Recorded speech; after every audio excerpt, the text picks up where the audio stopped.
اس قوم کا جینا حرام ہے جو پڑھنے کے لیے اچھی کتابیں نہ لکھ سکے۔ جب آمدنی نہ ہو تو خرچ تھوڑا تھوڑا کر، کیونکہ ملا کہا کرتے ہیں کہ اگر پہاڑوں پر بارش نہ ہو تو دریائے دجلہ بھی ایک سال میں خشک ہو جائے۔ کردار ایک ایسا ہیرا ہے جو ہر پتھر کو کاٹ سکتا ہے۔ جس طرح تو برائی سننا ناپسند کرتا ہے، اسی طرح اپنے آپ کو مداح سرائی سے بھی بچا۔ عقل مند پہلے اپنے دماغ سے پوچھتا ہے، پھر منہ سے بات نکالتا ہے۔ جب کلام کم ہو جائے تو انسان اکثر صحیح بات کرتا ہے۔ جو بندہ اپنی زبان کو قابو میں نہیں لاتا وہ ہمیشہ شرمندہ ہوتا ہے۔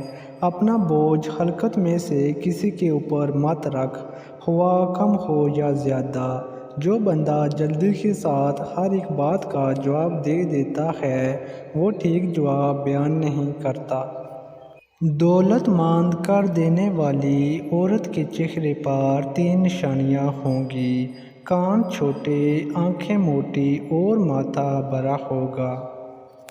یاد رکھو، خدائے کریم کے سارے عطیوں میں حکمت سے بڑھ کر حکیم وہ بندہ ہے جس کے قول اور فعل دونوں برابر ہوں۔